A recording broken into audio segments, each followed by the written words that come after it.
नमो तस् भगवतो अरहतो सम्मा सम्बुद्धस्स। नमो तस् भगवतो अरहतो सम्मा सम्बुद्धस्स। नमो तस् भगवतो अरहतो सम्मा सम्बुद्धस्स। बुद्धं शरणं गच्छामि, धम्मं शरणं गच्छामि, संघं शरणं गच्छामि। द्वितीयंपि तृतीयंपि बुद्धं शरणं गच्छामि, धम्मं शरणं गच्छामि, संघं शरणं गच्छामि।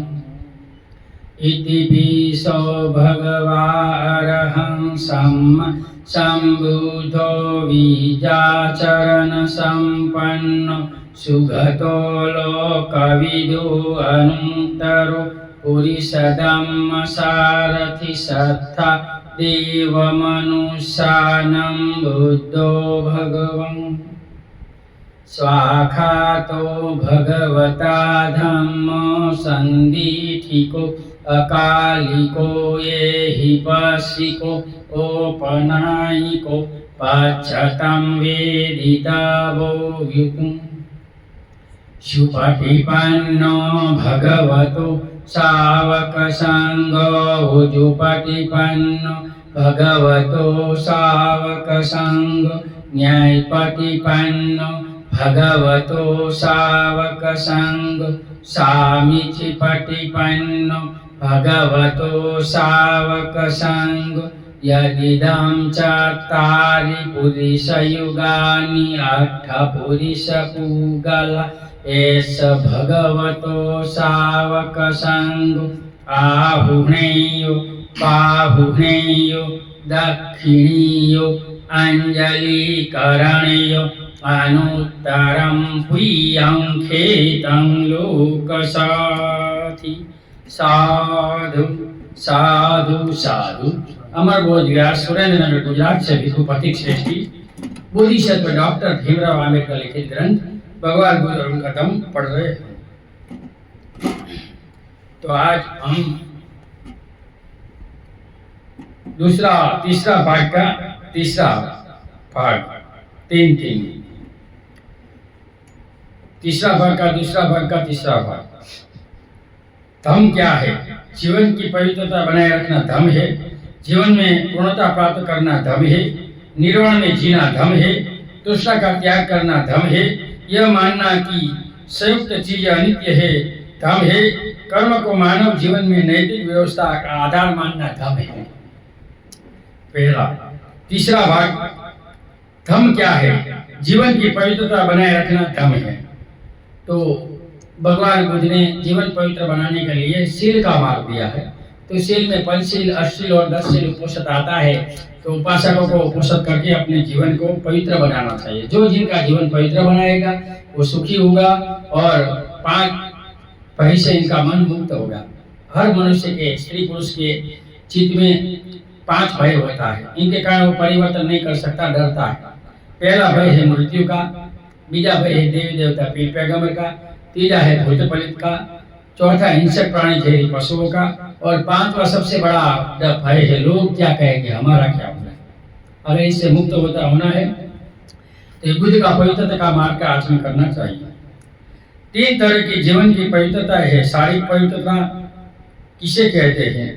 एक व्यक्ति जीव हिंसा से विरत होता है, चोरी से विरत होता है, काम मिथ्याचार से विरत होता है, इसे शारीरिक पवित्रता कहते हैं। एक बोझ को हिंसा, व्यभिचार और चोरी नहीं करनी चाहिए। ये बोझ और अमेरिकनवादी की निशानी है। लेकिन हम देखते हैं ऐसे अमेरिकनवादी मिलते नहीं है, सब आडंबरवादी मिलते हैं। इसलिए मैं कहता हूँ कि मुझे गुजरात में कोई अमेरिकनवादी नहीं दिखता, आडंबरवादी ज्यादा दिखते हैं। वाणी की पवित्रता किसे कहते हैं? एक व्यक्ति झूठ बोलने से विरत रहता है, मानसिक झूठ बोलने से विरत रहता है, निंदा करने से विरत रहता है, चुगली करने से विरत रहता है और व्यर्थ प्रकाश करने से विरत रहता है। तो ये 4 प्रकार की वाणी की पवित्रता है। मानसिक पवित्रता किसे कहता है? एक व्यक्ति लोभ से, क्रोध से और अविद्या से दूर रहता है, ये मन की पवित्रता है। यहाँ इसमें लेखक ने छपा नहीं है, तो ऐसा होता है बहुत पुस्तकों में गलती होती है, जो हुआ सो हुआ। हमारे लोग ज्यादातर यही है, बाबा साहब का पुस्तक का भी सत्यानाश कर दिया। बाबा साहब ने संदर्भ सूची इंग्लिश पुस्तक में दी है, इसमें किसी में नहीं। बाबा साहब ने एक पुस्तक में 22 पत्रिका नहीं डाली है, लोग 22 पत्रिका डाल रहे हैं। ये द्रोही कर रहे हैं, हमारे लोग मनुवादी है। एक भिक्षु काम छंद से ग्रस्त रहता है तो वह जानता है कि मुझे काम छंद है। यदि वह काम छंद से ग्रस्त नहीं रहता तो वह जानता है कि मुझे काम छंद नहीं है। वह यह भी जानता है कि उत्पन्न काम छंद की किस तरह उत्पत्ति होती है, यह भी जानता है कि उत्पन्न काम छंद को कैसे उच्छेद किया, और वह यह भी जानता है कि भविष्य में काम छंद उत्पन्न नहीं होगा। ये विपश्यना की बात है कि जो भिक्षु विपश्यना करता है तो ये अपने चीज को ऐसा बनाता है तो वो विमुक्त हो सकता है। यदि इससे व्यापाद होता है तो वह जानता है कि मुझ में व्यापाद है, द्वेष है। वह इसकी उत्पत्ति विनाश को भी जानता है और भी जानता है कि भविष्य में वो उत्पत्ति न हो। यदि वो सत्य में आलस तंद्रा उत्पन्न हुई तो जानता है कि मुझ में आलस उत्पन्न हुई।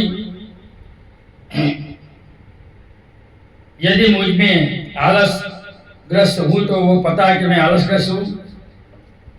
वो जानता है कि मुझ में आलस नहीं है तो जानता है नहीं है, और उत्पन्न हुई है तो जानता है उत्पन्न हुई है। विच्छेद कैसे वो भी जानता है, और भविष्य में नहीं होगा वो भी जानता है। इस तरह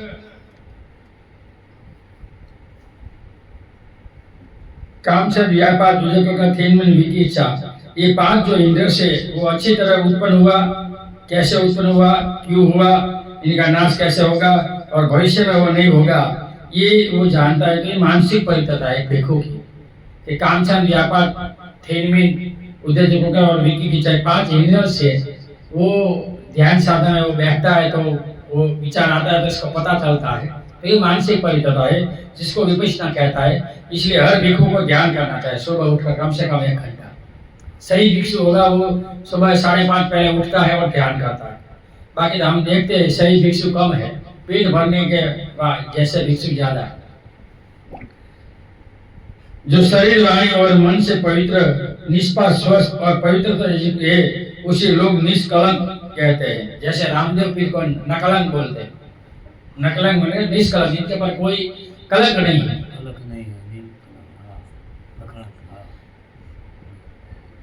दूसरा, पवित्रता 3 तरह की है। शरीर की पवित्रता, वाणी की पवित्रता तथा मन की पवित्रता। शरीर की पवित्रता किसे कहते हैं? एक मनुष्य जीव हिंसा से विरत रहता है, चोरी से विरत रहता है, काम दिखा चाहिए, वो शरीर की है। वाणी की पवित्रता किसे कहते हैं? एक मनुष्य झूठ बोलने से विरत रहता है, निंदा करने से विरत रहता है, टीका करने से विरत रहता है और व्यर्थ बकवास करने से विरत रहता है। वाणी की पवित्रता है। मन की पवित्रता किसे कहता है? एक व्यक्ति लोभ से दूर रहता है, क्रोध से दूर रहता है और मिथ्या दृष्टि से दूर रहता है, वो मानसिक पवित्रता है। एक मनुष्य लोभी, ईर्ष्यालु नहीं होता तो सम्यक दृष्टि रखता है, यही मन की पवित्रता है। ये तीनों पवित्रता है। सम्यक दृष्टि लौकिक और लोकोत्तर 2 होती है। तो लौकिक कौन सी?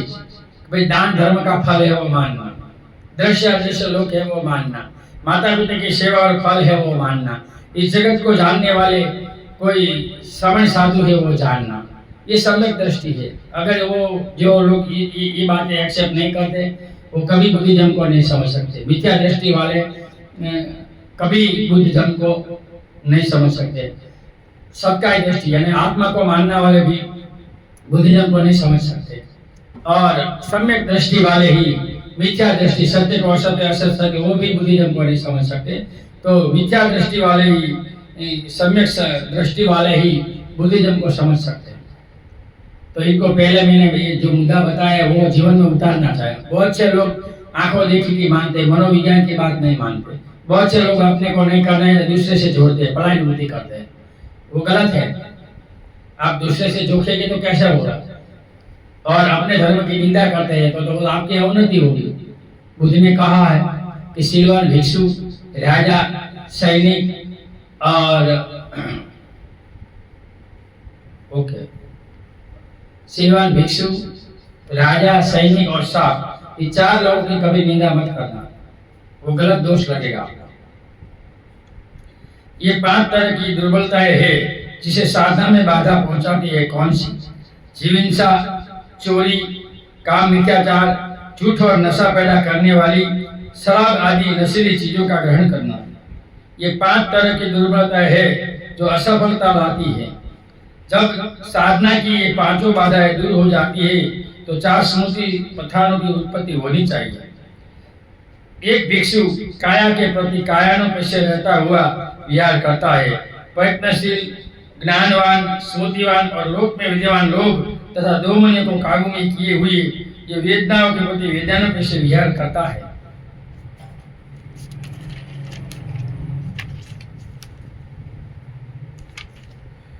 वह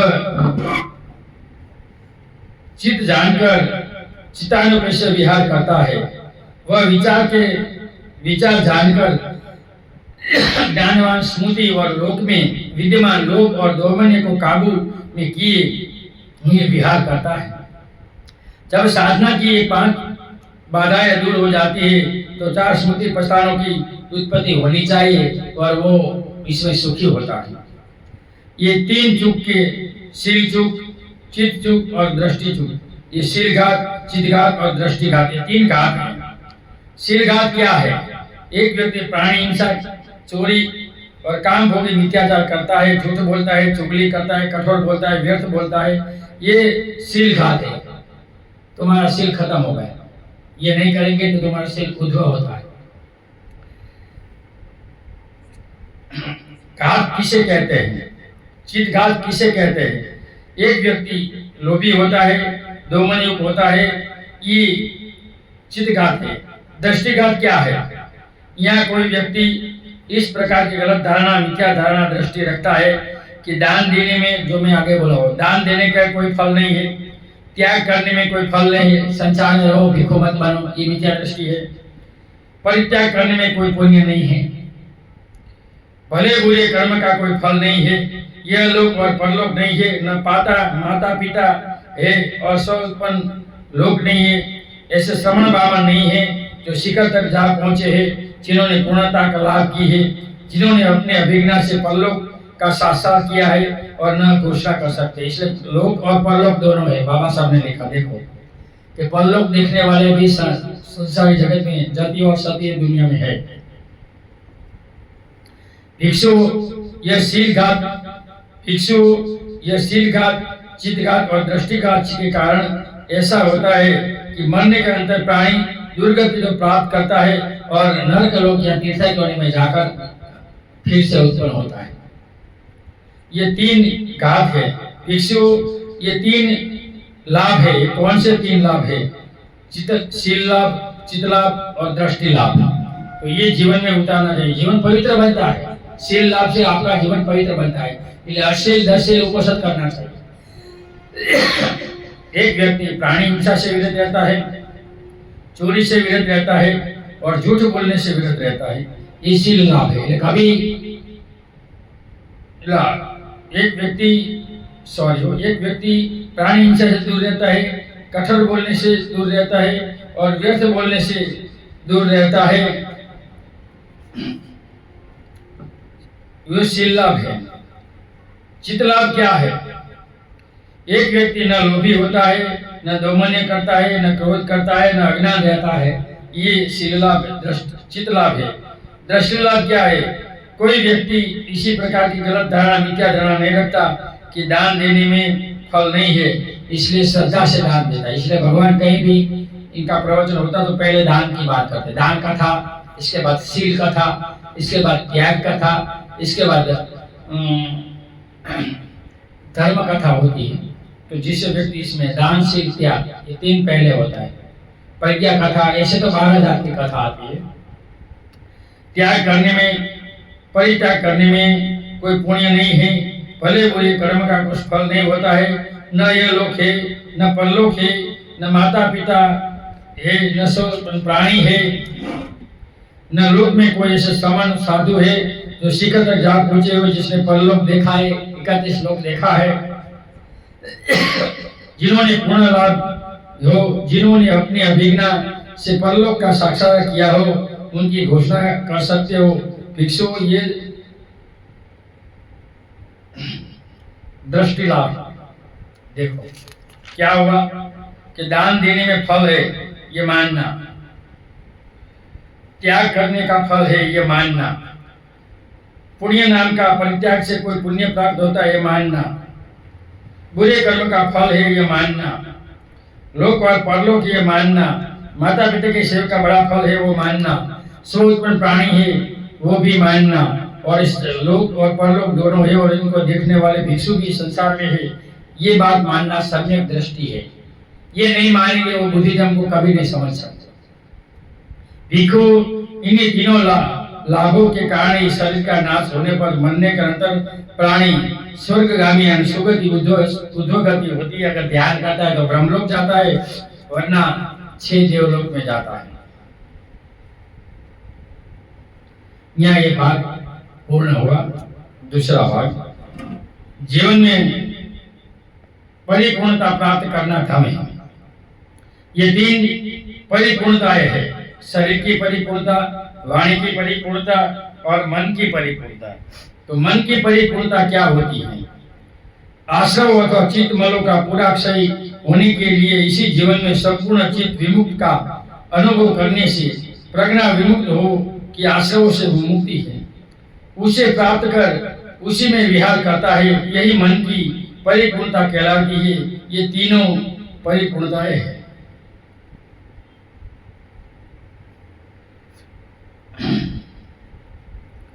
बहुत इसमें लेखक ने भांगड़ा बांटा है। और दूसरी भी पारमिता है, भगवान बुद्ध ने सुबुद्धि को समझाया है। तो हिंसा न करना, चोरी न करना, व्यभिचार न करता, वो शरीर की परिपूर्णता है। झूठ न बोलना, निंदा न करना, टीका न करना, बकवास न करना, ये वाणी की पवित्रता है। और ये मन की लोभ क्रोध न करना, वो मन की है। और दूसरी पारमिता है, भगवान बुद्ध ने सुबुद्धि को समझाया। सुबुद्धि बोधिसत्व की दान पारमिता क्या है? भगवान बोधिसत्व की चित्त की सभी अवस्थाओं का ज्ञान रखकर दान देता है, अपने भीतर व बाह्य, और उन्हें सर्वसाधारण के लिए परित्याग कर बुद्धि को समर्पित करता है। वह दूसरों को भी ऐसा ही करने की प्रेरणा देता है। किसी भी वस्तु में उनकी आसक्ति नहीं है। सुबुद्धि ये बोधिसत्व की शील पारमिता है। भगवान वह स्वयं दस अकुशल पथों से विचरता है और दूसरों को भी ऐसा करने से प्रेरणा देता है। सुबुद्धि बोधिसत्व की शांति पारमिता क्या है? भगवान वह स्वयं क्षमाशील हो जाता है तथा दूसरों को भी क्षमाशील की प्रेरणा देता है। सुबुद्धि ये बोधिसत्व की वीर्य पारमिता क्या है? भगवान वह सतत 5 पारमिताओं की पूर्ति में संलग्न रहता है तथा दूसरों को भी ऐसा करने की प्रेरणा देता है। सुबुद्धि बोधिसत्व की समाधि पारमिता क्या है? भगवान वह अपने कौशल से ध्यानों का लाभ करता है, किंतु तत्व संबंधी रूप लोगों में उनका जन्म नहीं होता। यह दूसरों को भी ऐसा ही करने की प्रेरणा देता है। सुबुद्धि बोधिसत्व की ये प्रज्ञा पारमिता क्या है? भगवान वह किसी भी धर्म भौतिक या भौतिक में नहीं फंसता। वह सभी धर्मों से स्वभाव पर विचार करता है। वह दूसरों को भी सभी धर्मों से स्वभाव पर विचार करने की प्रेरणा देता है। इन पारमिताओं का विकास करता है तो वो जीवन में परिपूर्णता करता है। तो ये जो 10 पारमिता है वो बताई, वो पूर्ण करता है, वो परिपूर्ण और अपने जीवन को पूर्ण करता है, ऐसा यहाँ लेखक ने बताया है।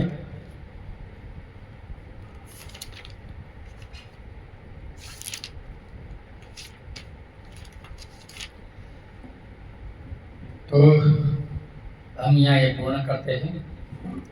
ऑनलाइन सुनने वाले सभी लोगों को सुने हुए धर्म का हम पुण्य अनुमोदित करते हैं। सुने हुए धर्म के आप सभी लोग सुखी हो, निरोगी हो, आपका कल्याण हो, आपका मंगल हो। भाषा के कारण, वाणी के कारण जितना समझा का प्रयत्न किया इतना किया। बहुत बार कुछ पेपर में भांगड़ा भागता है। इस पुस्तक में भी ऐसा हुआ कि हमारे लोग ही धर्म को भांगड़ा भागते हैं बाबा साहब के नाम पर। तो हमारे लोग मनोवाद जैसे है, दूसरों को क्या करेगा। ठीक है, भाषा के वाणी पर मैंने समझाने का प्रयत्न किया। इसका कोई दोष है तो क्षमा करो, मेरा कोई इरादा ऐसा नहीं था।